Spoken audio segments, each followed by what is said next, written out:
Sveicināti! Mans vārds ir Ilze Čerevko, un šis ir podkāsts Strādā gudri, nevis smagi, par to, kā lietojot dažādus rīkus un metodes, padarīt savu ikdienu produktīvāku, tajā pat laikā tērējot mazāk enerģijas. Šis raidījums ir kā eksperiments, kurā es mēģināšu parādīt to, ka līna metodes un līna domāšana ir piemērota ne tikai ražošanā, pakalpojumu sniegšanā un uzņēmēju darbībā kā tādā, bet arī ļoti labi to var izmantot ikdienā, pielietojot dažādas līna metodes. Pagājušā nedēļa man pagāja tāda kā eksperiments, kurā es mēģināju sabalansēt visas savas darbības un iegūt vairāk laika tajās 24 stundās, kas mums katram ir dotas. Varbūt jums arī ir bijuši tādi gadījumi, ka nav laika saviem hobijiem, nav laika satikties ar draugiem, ir diezgan izaicinoši izrauties uz kaut kādu izklaides pasākumu, jo ir darbs, un ir daudz visādi pienākumi, un liekas, ka nekam nav laika, neko nevar paspēt. Arī es kādu brīdi jau jūtu, ka esmu sākusi mazāk sportot, iet uz sporta zāli, nav laika, lai pavadītu to ar ģimeni, kā arī svaigā gaisā tiek pavadīts mazāk laiks, un tas viss man ir ļoti svarīgi, lai turētu sevi enerģijā un labā noskaņojumā, un pēdējā laikā es biju kļūsi diezgan īgna, un radās tāds kā aizkaitinājums par to, ka šīs visas lietas nav varētu sabalansēt. Līdz ar to šīs nedēļas restarta laikā, kā es to saucu, es mēģināju atpakaļ dabūt savu ikdienu sliedēs, lai rastu līdzsvaru starp darba un privāto dzīvi un paspēt izdarīt to, kas tiešām ir svarīgs.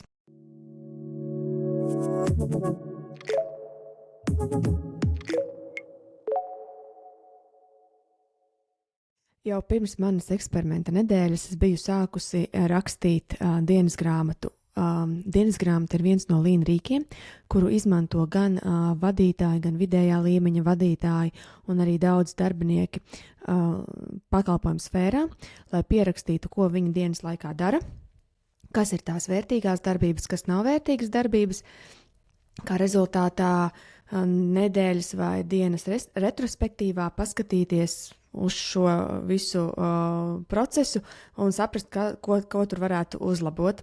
Nu, un šo te pašu metodi es arī pārnesu uz savu privāto dzīvi. Rakstot dienas grāmatu vakaros. Rakstīju es par to, ko es daru pirms darba dienas sākuma un arī pēc darba dienas beigām. Tas, kas man izkristalizējās, ka es diezgan daudz laika pavadu iepērkoties, gatavojot ēst.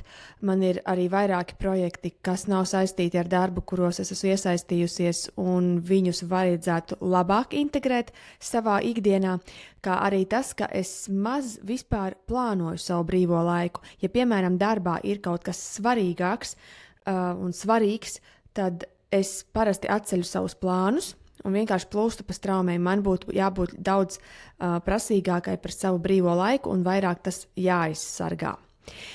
Nu, lūk, un šī visa eksperimenta, bet pārskatīšanas rezultātā es atradu 3 stundas dienā, lai vairāk sportotu, kā arī labāk integrēju šīs teiksim tā, ārpus darba vēl kaut kādus projektus savā ikdienā, lai darītu kaut kādas lietas vienlaicīgi un tādā veidā būtu win-win. Gan man labi, gan arī projekts nestagnētu. Šajā nedēļā spontāni pieteicās viesos arī ciemiņi. Nu, lūk, un es apstiprināju šo viesošanos, jo skatos kalendārā, brīvs vakars, viss forši. Un beigās sākot skatīties un likt konkrētāk tās stundas, es sapratu, ka mājās es būšu 6:30 no darba, bet viesi nāk 7, tātad man ir pusstunda laika, lai sagatavotos viesu sagaidīšanai un sagatavotu maltīti. Un es sapratu, ka tas ir diezgan neiespējami. Plāns B bija piesaistīt bērnu, jo tā kā viesošanās mērķis bija TikTok receptes, mēs tagad ar draugiem vienkārši apmainamies ar TikTok receptēm, kuras paši eksperimentējam un izmantojam. Un es domāju, šis būs pa spēkam arī 13 gadniekam. Un iepriekšējā dienā, tieši pirms ciemiņu atnākšanas, bērns paziņoja, es nevarēšu neko izdarīt, tāpēc, ka man būs deju nodarbība, tuvojas koncerts un ir ieplānots neplānots treniņš dejās. Un tad es sēžu vakarā un domāju, nu labi, tātad vai nu es atsaku, vai nu es kaut kādā veidā mēģinu tomēr šo situāciju atrisināt. Tad kas man jāizdara tāds, lai es varētu to izdarīt pusstundā? Un man prātā ienāca viena no Lean metodēm SMED.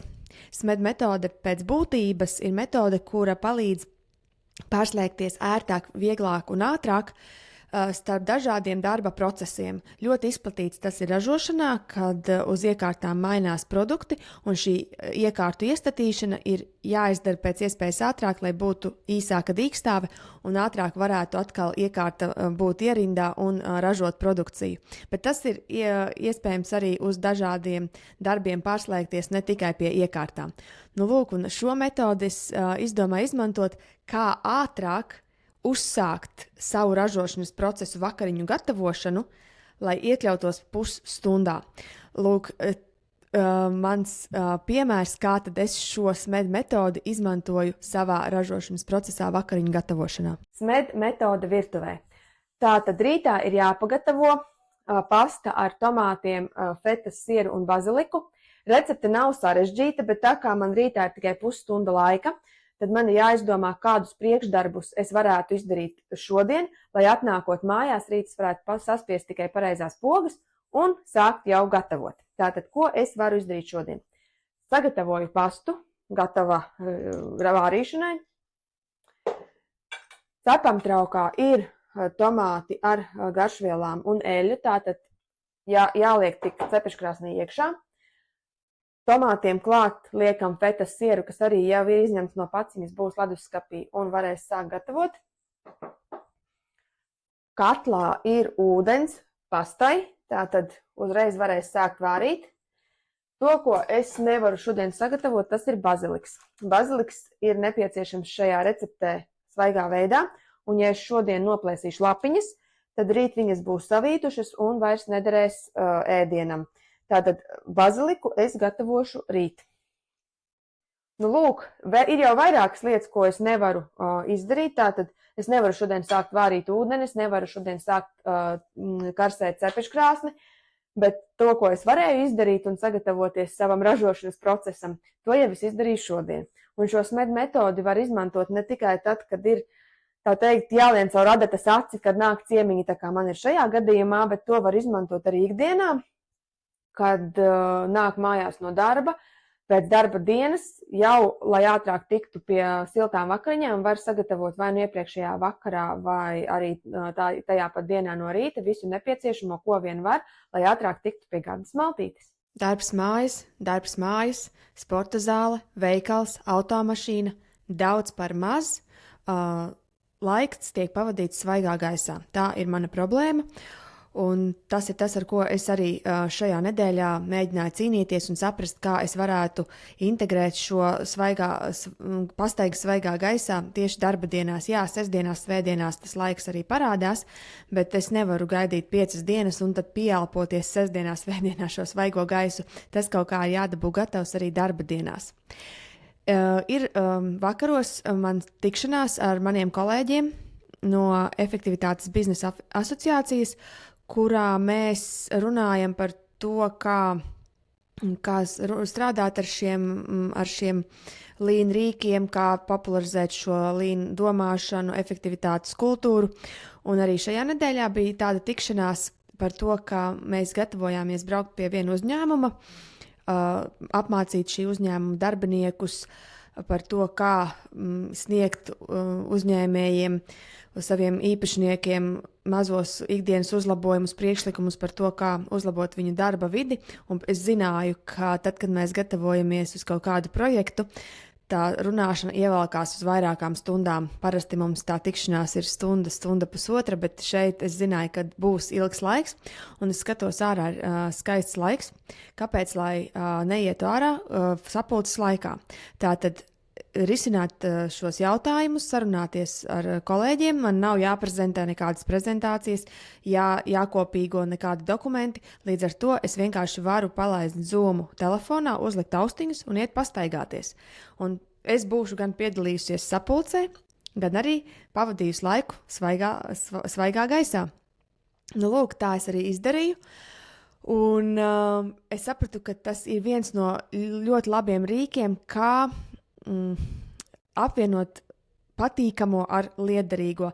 Starp citu, šo es arī dzirdēju no viena angļu valodas pasniedzēja, kurš saka, ka viņš ļoti bieži sastopas ar studentiem, kuri saka, ka viņiem nav laika mācīties angļu valodu, klausīties tekstus angļu valodā, mācīties vārdiņus, atkārtot gramatiku, un viņš lietoja tādu terminu kā dead time, tātad šis laiks, kurā jūs kaut ko darat, bet varat paralēli arī klausīties un mācīties. Viņš saka, ejiet pastaigās un klausieties podkastus, brauciet mašīnā uz darbu vai no darba, klausieties tekstus angļu valodā un mācieties.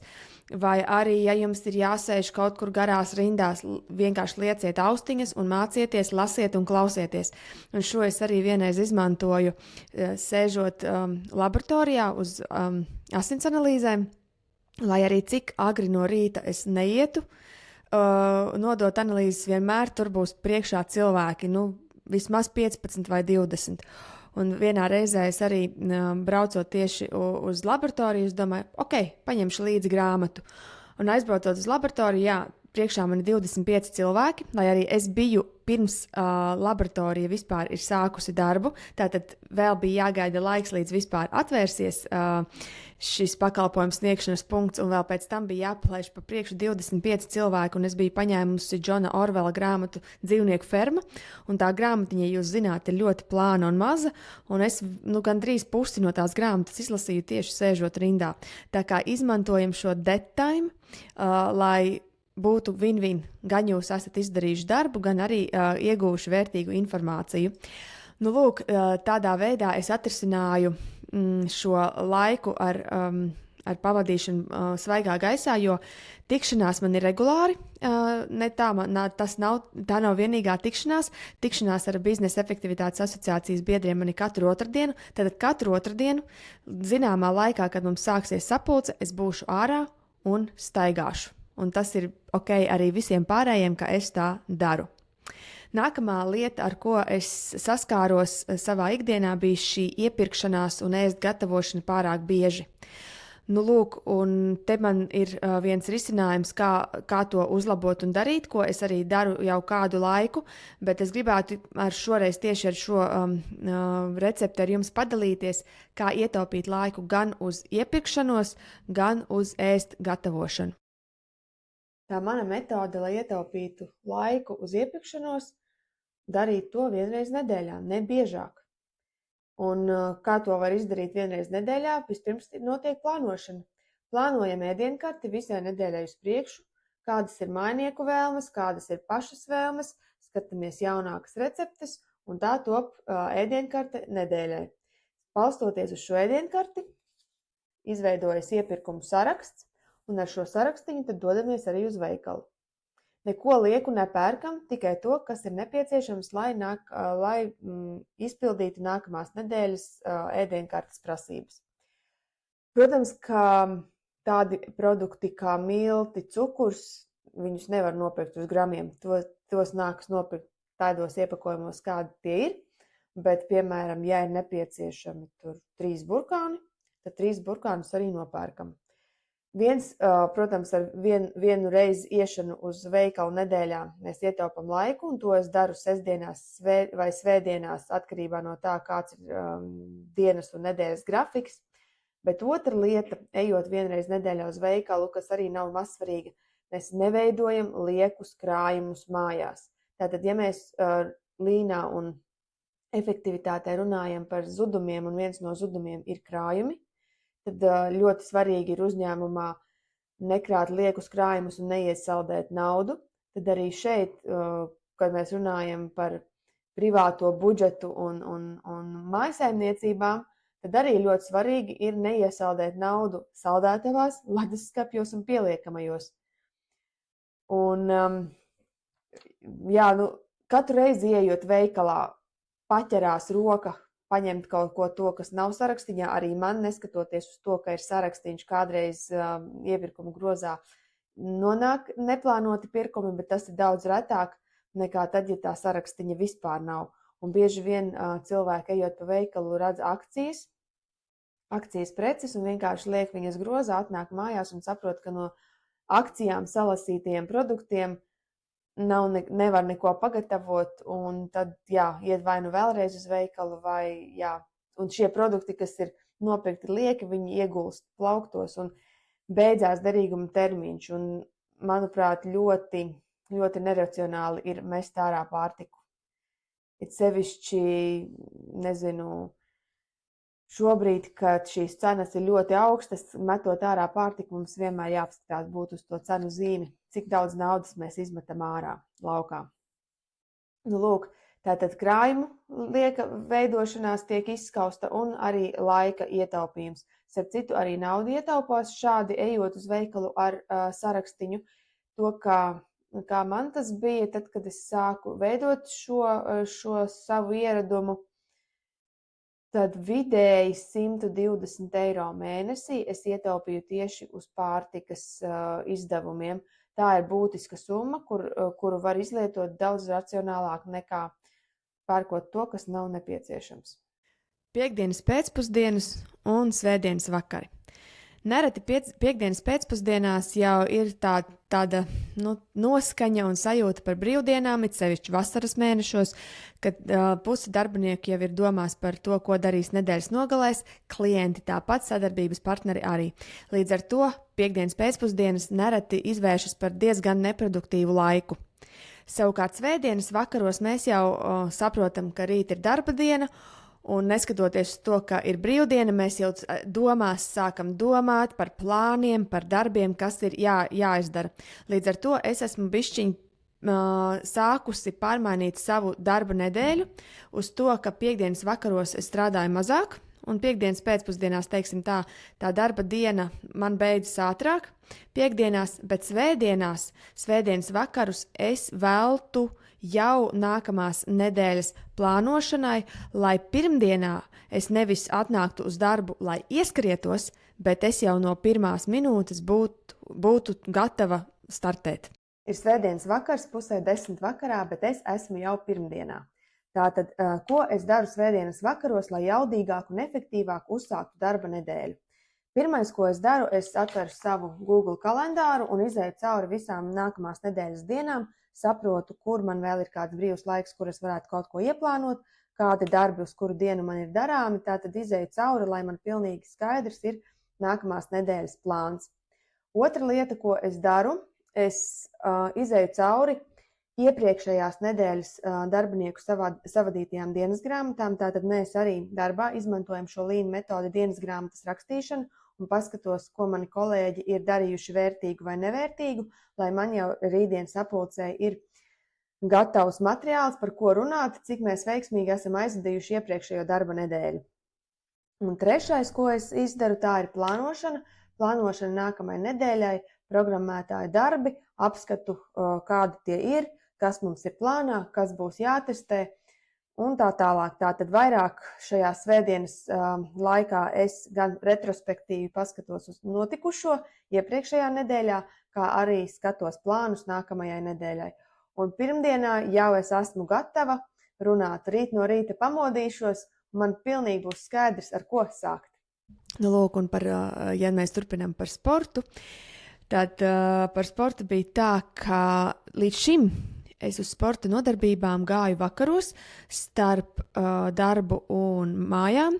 Es iebraucu sporta zālē, un man likās, ka tā ir ļoti laba metode, kā izveidināt galvu un nenest mājās darba problēmas.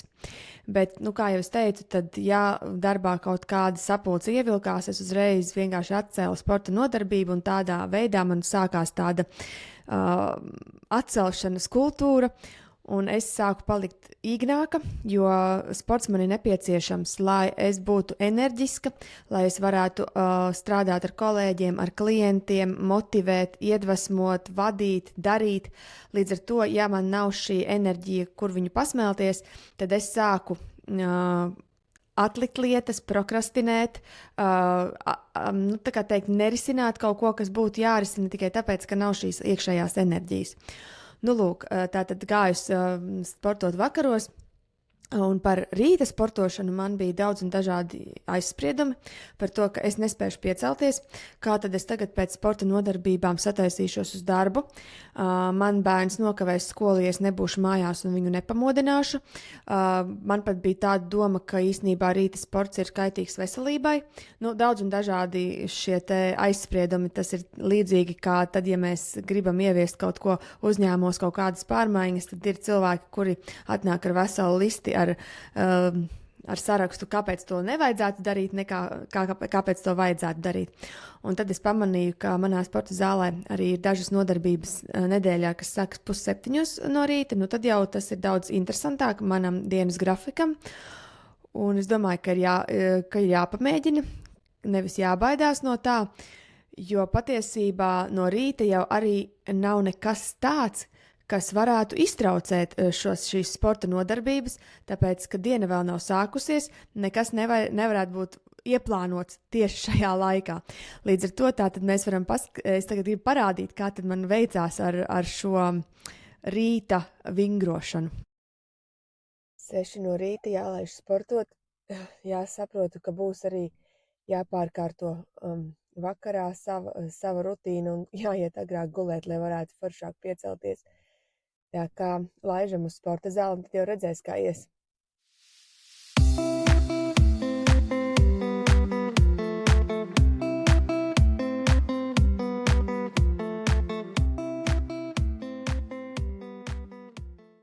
Nu, lūk, treniņš beidzies, enerģija iegūta un var turpināt darba dienu. Nebija viegli, bet jaudīgi. Lūk, šādi es eksperimentēju ar savām 24 stundām, kas man ir dotas tāpat kā visiem pārējiem, un mēģinu atrast laiku tiešām svarīgajām lietām, kas mani uzlādē, atpūtai, fokusētam darbam un vairāk vērtīgam laikam.